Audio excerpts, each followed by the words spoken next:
Hey everybody, thanks for being here. I'd like to start with a personal part of this, even though we've never met before about 5 minutes ago. But when I essentially started my career, I was an entertainment lawyer first. I've been an Hollywood insider for 25 plus years. I was first an entertainment lawyer, and 20-ish years ago, in 2007, became a talent agent at an agency called Endeavor Talent Agency, which later became William Morris Endeavor. In that first year when I started as a talent agency, as a talent agent, I remember, I hadn't met that many filmmakers yet. One that I had met was Alejandro Monteverde, who was coming off of winning Toronto Film Festival, the biggest award there, which was the audience award at the, I guess that would have been 2006, at September 2006. Film festival. I met him in LA. We got along. I started Endeavor in, I think, February, and I'm excited because Alejandro would love for me to represent him, me as a first-year agent. And I'm like, all right, this must be easy because I'm bringing in an audience award winner. Now, mind you, at this point, I think the film still doesn't have distribution, so 4 or 5 months later, and it doesn't end up coming out for over a year, right? But I walk in with this award winner, and I can't get anybody to pay attention, right? Even though the audiences have spoken. And it takes over a year, I think, to October 2007 for the movie to finally come out and be successful as a independent film, certainly by most measures, especially back then. Almost 20 years later, that director makes Sound of Freedom. Still a movie ignored by all of Hollywood until it comes out in the most outsider way that is possible and breaks most records for the most successful independent film in history now. So as an overarching framework of this conversation, I think part of it is, the conversation about me, an insider, but choosing 3 years ago to move to Miami. I'm a little bit of an outsider now, but I'm here, I'm talking to people who've started on the outside, in some ways stayed on the outside but have thrived because of this, I'd say, lack of a connection that Hollywood can often have to audiences even who've spoken and judged content, sometimes to thematic elements, to ideological, to political. We don't have to get into all the reasons Hollywood misses on things, but you now have thrived, certainly, in that career. I think you're starting more recently to do it, and so far have done it a similar way. So first I want to celebrate that because, that is also independent filmmaking, even if it's not necessarily art house, film festival driven filmmaking, even if your films have played festivals too. So first I wanted to celebrate that and then start a conversation with you. Like, how did you meet Alejandro and start on this journey? Because of all those movies, he directed all of them, or there was one that, yeah, okay. Well, not all of them, but you're the first person to observe that trend. And it really, to me, is amazing because, yes, we were outsiders, but there's always systems in every industry. And it's up to entrepreneurs to be outsiders because otherwise you're just a victim of the system. There's always going to be walls and ceilings and the way you're supposed to do it. But what's great about being an outsider is that you don't know any better. So you just do it. And that's what happened with Bella. And really everything up until this point. And the old adage of a door closed leads you to a bigger door that's open. And that's what happened with Bella and with Sound of Freedom. But I think anybody can relate to this when you know down deep in your soul you're supposed to do something, even if your mind doesn't agree. Because what am I doing as a technology entrepreneur? Partnering with 3 first-time filmmakers and none of us know what the heck we're doing, really. And really, for me, it's beyond intellect. I think there's those moments in life where sometimes your gut is so strong that it overrides your intellect. And I'm a logical person, so that's hard. But thank God I did, because I believe that gut is a whisper from God. And so that's really the short answer, is I chose to listen to my gut rather than my head. And so many great things followed. First, Bella. And after winning Toronto, which is the biggest film festival in the world, we figured we're guaranteed distribution. But it was actually like 2 years later. But that looked like a curse, but it was really a blessing because we ended up learning how to distribute movies. We was like, you know what? I trust my gut. And that gut was real. I'm not giving up. And so we continued, not just me, us as a family and a team. And I think miracles happen when people refuse to quit. You know, it's so sad because so many people get to this point like, you know what? We've given our best. It's just time to let go. But when someone just pushes one step further, boom, that's when the volcano erupts. And it happened with Bella. We ended up, because no one wanted our movie. But give me the beginning of that, right? Because you explained how you made the decision to do something, but how did you even get into it? Well, it was pretty wild. So I had a tech company at the time, and we had some advanced technology which allowed you to stream videos on a 56K connection, which today sounds ridiculous. But back then, you had to wait a minute for a picture to download. And so my friends were making movies, and Mel Gibson made a movie called The Passion. And The Passion was being accused of things that just weren't true. But nonetheless, his producer is a good friend of mine. And I said, hey, I'll help you promote it. So I'm out in LA, and the producer, his name's Steve McAmeedy, Mel, and this third guy say, hey, you need to meet this Mexican guy. And my wife was coming into town, and I committed to my wife, who told me, honey, I don't want to come across the country just so we can have dinner meetings with other people. Like, if you want to work, do that. But I'm going to chill with the kids. I'm like, honey, no, it's date weekend, because I had to do 2 weeks back to back. Just you and me. But then that Thursday afternoon, I mean, this is Wednesday night, Thursday afternoon, Mel's like, you need to talk to this guy. So I call my wife, and I'm like, honey, I know the answer is no, you know, but I don't want to answer for you. And I wasn't trying to convince her. Genuinely, I thought she was going to say no. I'm like, hey, there's this guy. They suggested we meet. Invite us to dinner Friday. But I get it. You don't want to do it. I didn't want to decide for you. She's like, no, that sounds cool. I'm like, what? And I think that's interesting in life, you know. So we had dinner with him, and literally in the first 5 minutes sitting with him, I had a strong gut feeling. I said, look, I know I'm called to serve you guys. I don't know how, but I know. Because that same gut that at that point in my life, I used my intellect and my intuition. But bottom line is, the first 5 minutes, I knew that I was supposed to help them. I didn't even know about the movie. We met that's Friday. We met Sunday for brunch. Alejandro is an incredible visionary. He didn't even have the script done, but he had it in his head. He essentially acted out the movie for an hour and a half with soundtrack. Like, pretty much all the songs that are in there now are the same songs he had before the script was done. And it exploded my heart. A very relevant story to my life. And I'm crying like a baby. And then I was also crying because, like, wow, just a confirmation in my gut. Like, wow, Friday I knew nothing about any of this, but yet here's Sunday, there couldn't be anything more relevant to me.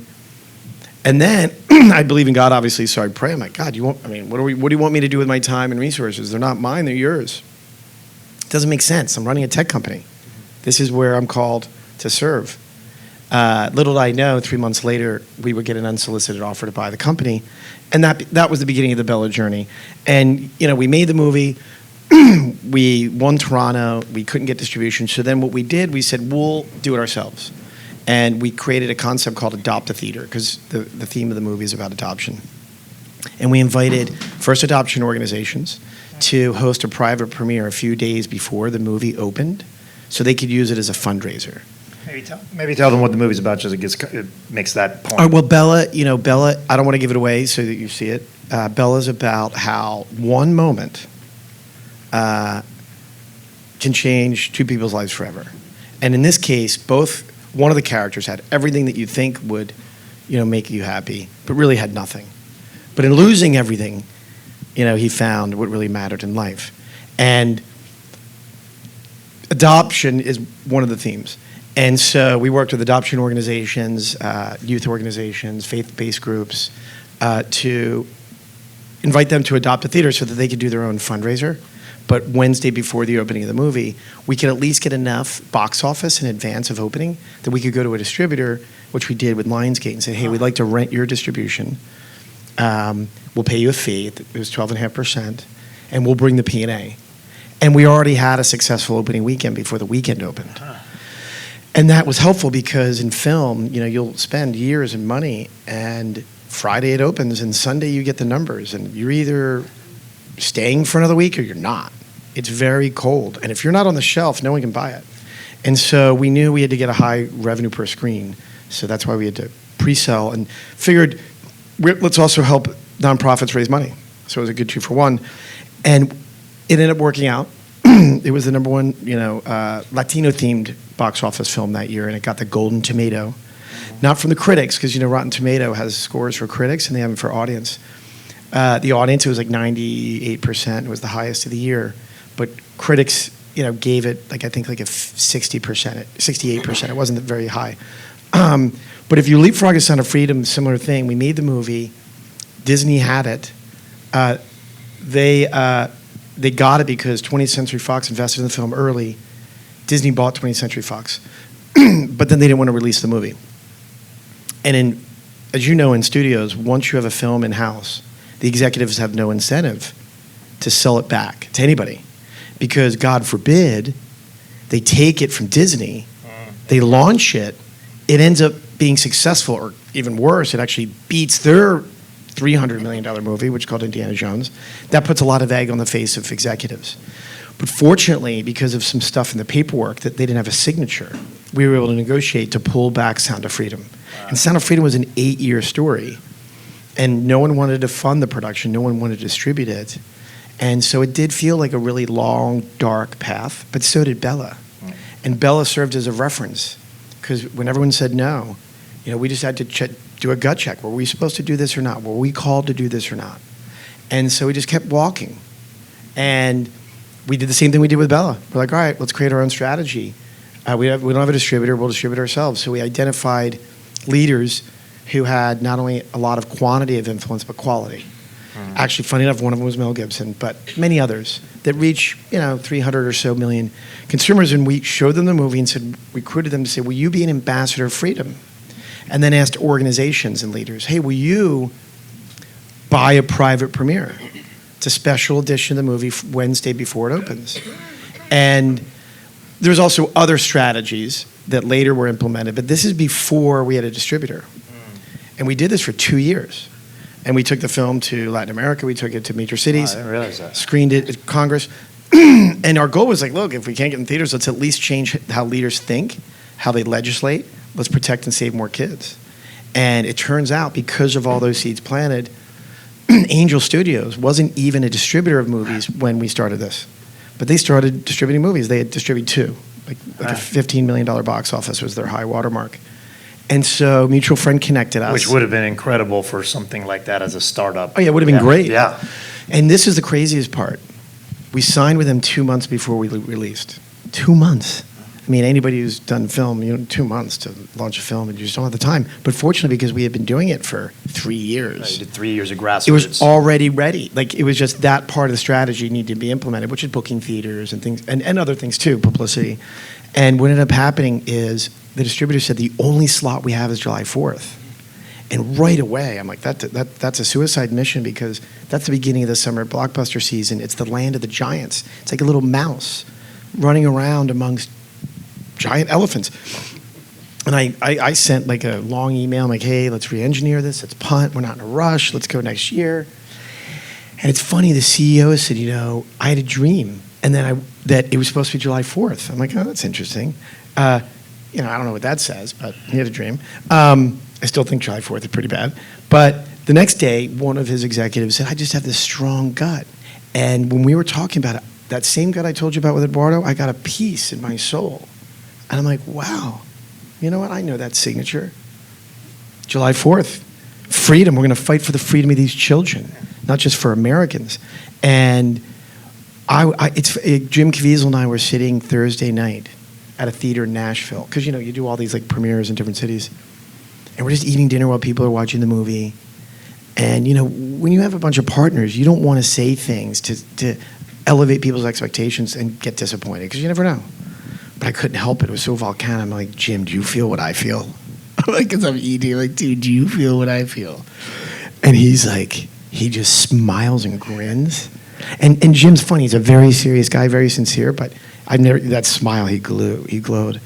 And he's like, yeah, the last time I felt like this was right before the Passion. And we just laughed.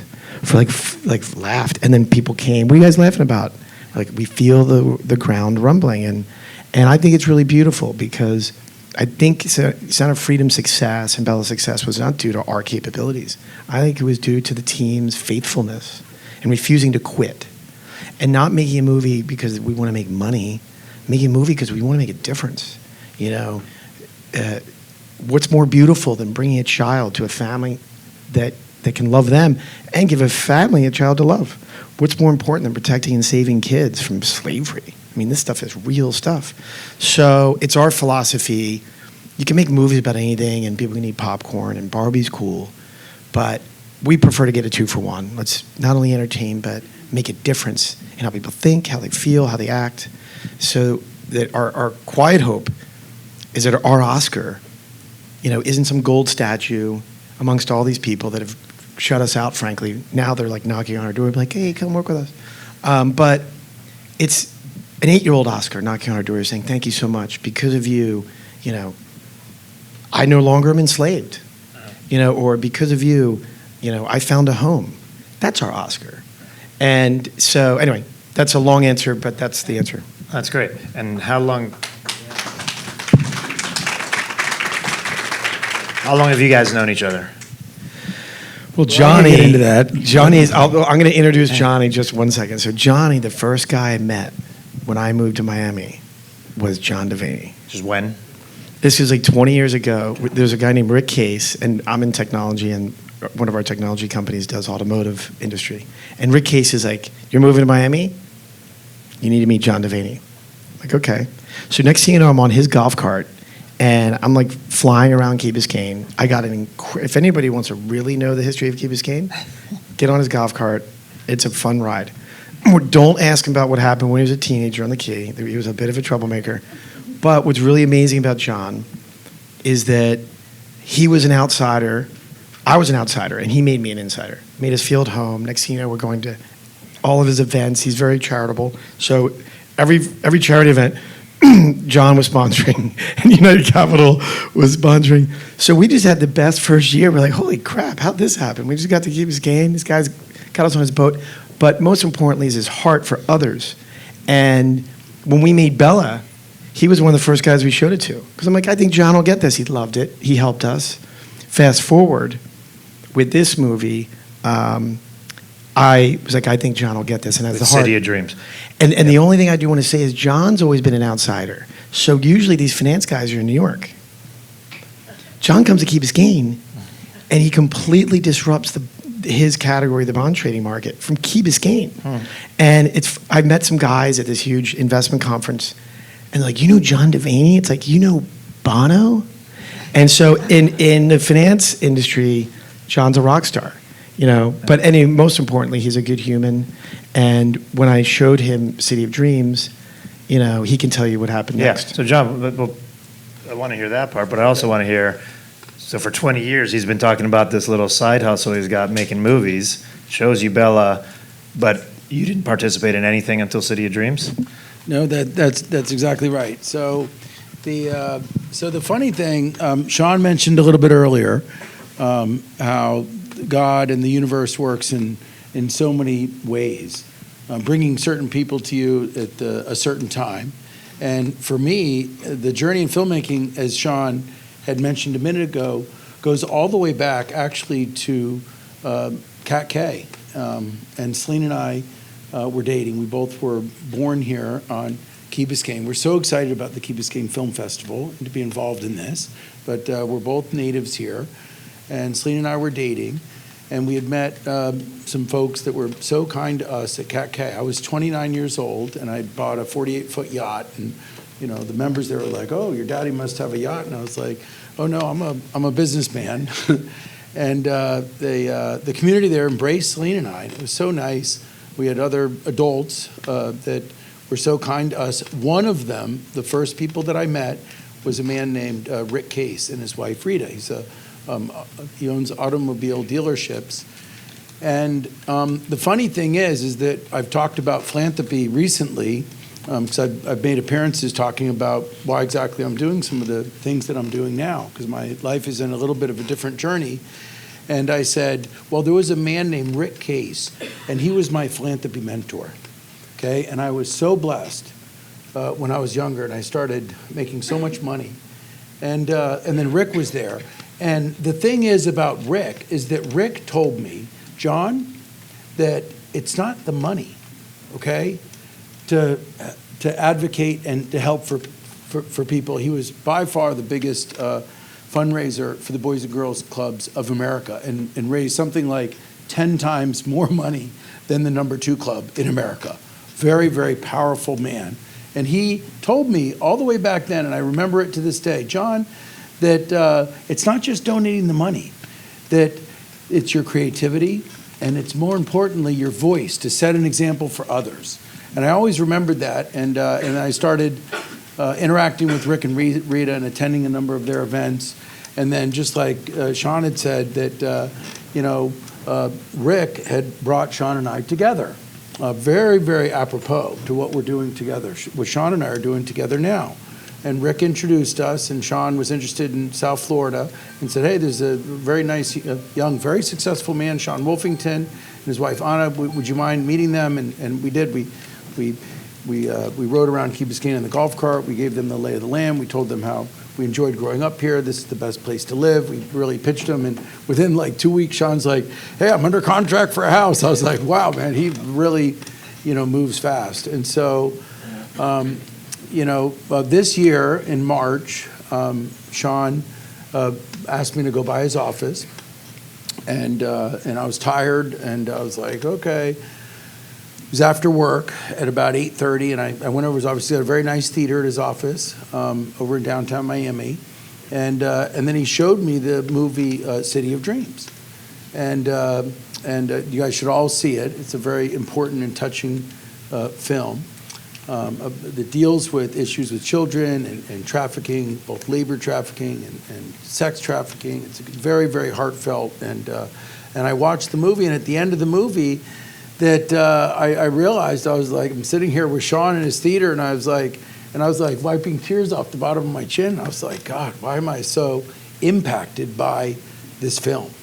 And Sean was like, and I was just like really struck. And Sean's like, beep, beep, beep, beep, beep. He's like, here's Mo on the screen in the theater.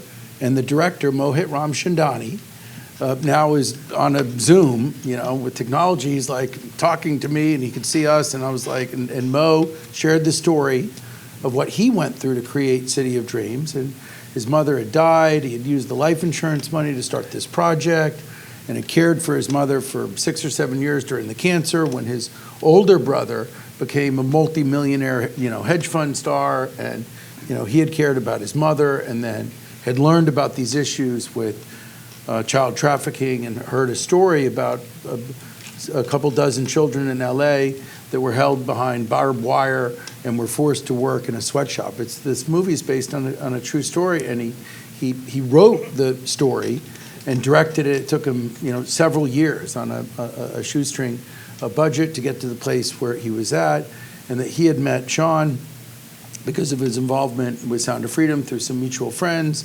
And he said, that this film, we could bring this to the world, and we need money to pay for all the advertising. And would you, if we could just get $5 million or so, that we could have this film go to 1,000 screens instead of 50. Some of these independent films, as I'm learning now, I'm new. That's all you got. You get 50 screens. Maybe you could go to a film festival. Then you show it at the film festival, and maybe somebody picks it up and finds it to be important. But in the film market, in the industry, really, there's 100 of them every year, just like this, 100 filmmakers, and they have their dream, and they've got something important to say. And there's every year, there's 100 or 200 of these things that people make for $1 million or $2 million, and they don't make it. And so, but because I was with Mo and with Sean, and I heard Sean's passion, and I heard Mo's passion, and I went home, and I didn't sleep, and I tossed and turns, and I kept seeing the visuals, and there's some really incredible dream sequences in this movie. It's so creative, City of Dreams, and I was tossing and turning. I went to the office. The first thing I did, I called Sean and Mo, and I said, you can count on me, and I'm in. And that explains what about this one, Touch, but go over that 20 years, did the other things just not resonate the same way, or that it was more casual, or like did you get it was the right place, right time? Like why? Yeah, I think so. Yeah. I think that, I mean, all of us are very busy, and like Sean said, that sometimes that life just brings you where you need to be at that exact moment. And so I supported Sean, and I really respected Sean for having such an incredible heart and being involved in these films. And Sean's a wonderful businessman. He's incredible with marketing, and it's funny that those filmmakers, they were very lucky to have bumped into him, because then they tapped into a lot of his energy and his talents, and the fact that he's an outsider. Part of the reason some of those films did so well, it's because of that.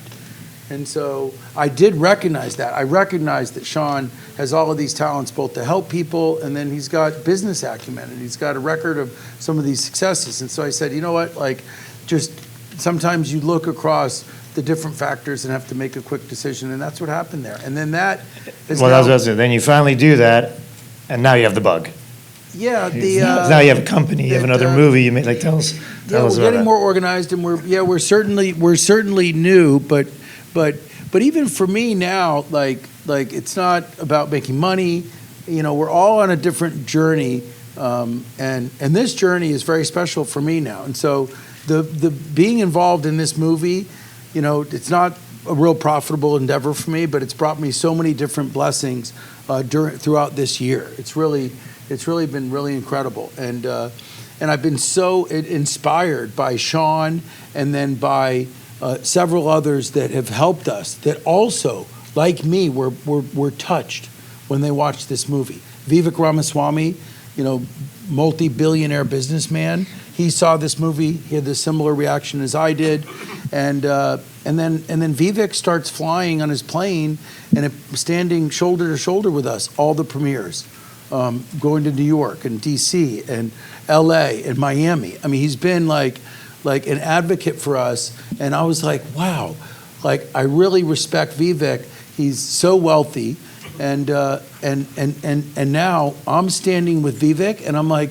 we should be doing this. We're business leaders, okay? And when there's certain reasons why kids are in trouble right now, okay? Trafficking is up about 500% in the United States. Bad trafficking. I'm talking about kids that are kidnapped, held against their will.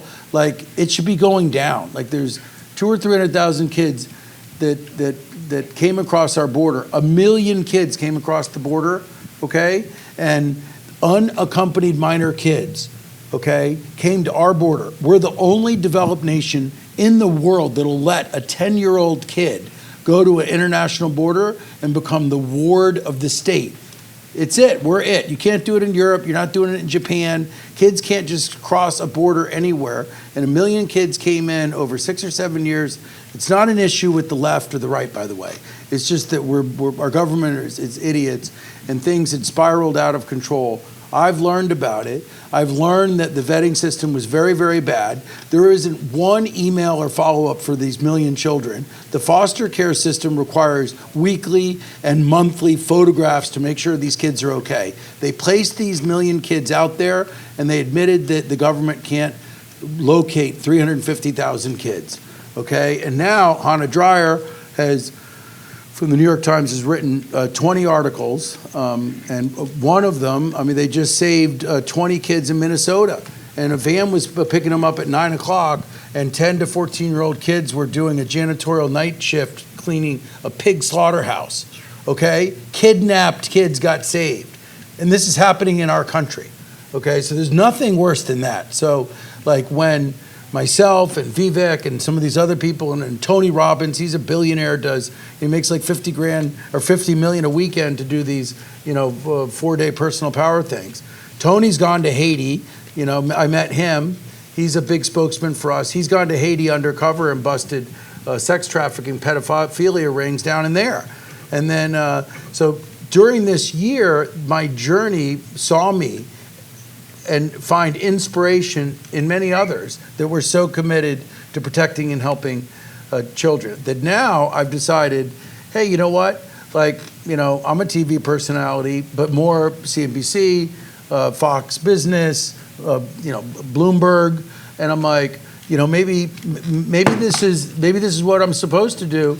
is to use my own voice, okay, to provide a voice that the children don't have right now. All these kids that are kidnapped. And so out of this whole thing, for me, to be honest with you, yes, we're learning about filmmaking. We set up a film company. We've got several employees. We're learning about distribution and marketing and all these other things. But really, for me, the blessing overall has just been, that trying to use my voice to advocate for others and set a great example. I mean, I've now been on 25 national TV, podcast, radio shows. I was invited to be a keynote speaker at the inauguration. We were at a luncheon for 50 people, 20 of them were billionaires, from all walks of life. And so I was able to tell them my story and talk about my journey in filmmaking. And this what really is a small film, a small independent film. And so, like Rick Case told me, it's not your money, okay? That your voice and your charisma and creativity, that is philanthropy. And that's how you can do the most good. And after this one luncheon at the Hay Adams, I mean, I don't want to name the people that were there, the biggest names in, 50 billion, 25 billion, 20 billion, 10 billion. And believe me, they're all involved in philanthropy. Many people have a good heart and they feel like they're going to give something back. And one by one, I met them, and it touched me. And I thought to myself, hey, I'm doing the right thing. So that's incredible. Thank you for that passion and the work. And what's next for Manor House? Well, tell me about the Prince. So again, this is Sean. So Sean's network is very interesting. We're doing another movie together called The Prince. That's going to come out maybe in June or July. And it's a very interesting story. It's a little bit different. It's not, it is about the addiction and to both drugs and alcohol and to the exploitation of women. And I can tell you this, that because you'll be reading about this thing when it comes out this summer, and it simply just isn't what you think. Very confidentially, our lead actor, Scott Hayes, took our writer, who's very, very acclaimed, David Mamet, to his second Alcoholics Anonymous meeting. Okay? So, my family has had issues with drugs and alcohol. My father, my brother, died of crack cocaine addiction and other addictions when I was 25 and he was 26. And, addictions are a serious issue for the whole country. And so, one of the reasons on this film that I became interested, and I had read the script, that I was touched by the whole story. Now, David Mamet did say on Bill Maher that he got inspiration from Hunter Biden's life. He's had all these issues, and this movie just simply is not about him, by the way, okay? But there's a lot of folks out there that are struggling with problems with addiction, and our story is about wealth and power and politics, and a very successful man that succumbed to serious problems with cocaine and alcohol addiction. And we have Nicolas Cage in our film. He plays a pimp on Venice Beach. J.K. Simmons is in the movie. Oscar winner. Both Oscar winners. He plays the very wealthy uncle of our hero that is quite upset. He owns corporate interest in businesses and has privilege, planes and drivers. And Andy Garcia is in our film. I called him to say, Andy, we're friends. He lives on my street here. He's on Key Biscayne's vacation house, and I told him, hey, I'm getting into this, and was asking advice to him, and then he offered to be in the movie. He's like, John, Hollywood's a tough place. You're going to need all the help you can get. And Andy plays a villain. He plays a bad guy in the story that's trying to set the hero up to betray his family. And if anybody thought this was about you-know-who or Hunter, it simply isn't. And he won't betray his father. He's asked to take money and make betrayals to his family. He says, absolutely, family is the most important thing to me.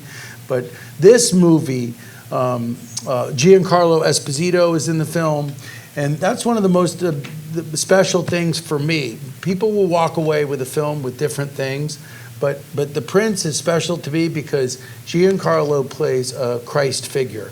And it's so interesting to me when I read the script, and Sean and I and even the director and everybody. I mean, I was an English and finance double major, and I took a piece of paper and I'm like, okay, these are the 6 tenets and the themes. And I'm like, I got arrows going to them. Everyone's like, hey, should we change the script or change things around? I was a major defender of Mamet's script. And I was like, no, he's a genius, okay? And that there is symbolism in this movie that's so creative, and that our Christ figure across this movie, a third of America is going to see what it is. And he's a genius. And so the Christ figure is pulling our hero in a more positive direction, encouraging our hero to make better choices and delivering incredibly profound monologues throughout our story.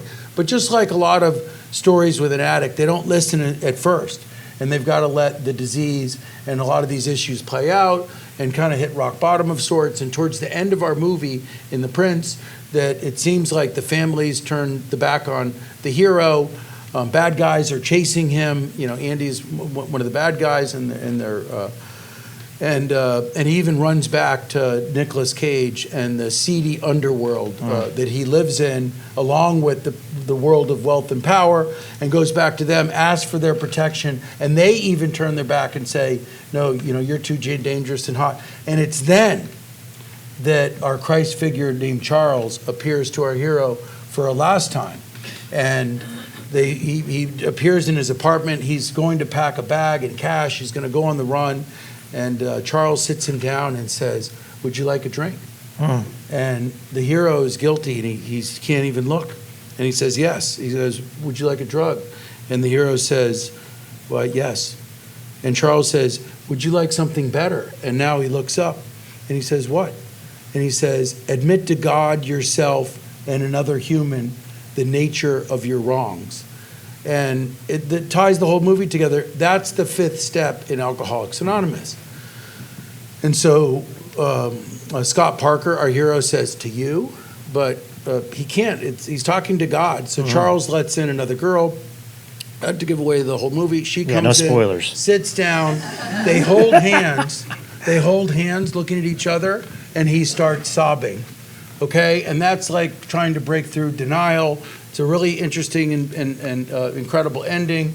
And so in our movie, The Prince, towards the end, you feel empathy for our hero. It could wind up being controversial, and people are going to probably talk about me and talk about Sean, because, our writer is a bit controversial in his own right. He switched from being a Democrat to a legend. Republican. Legend in theater. He's an absolute legend. He's in also kind of this sort of anti-Hollywood movement right now. Yeah. And so, he said on Bill Maher that it's about you-know-who. I mean, that was like a major bombshell. Yeah. So we're trying to kind of shake that, but that'll probably go everywhere. Yeah. But if I go on TV, which now I've already been, advocating for City of Dreams, and they're going to say, well, John, let's get right to it.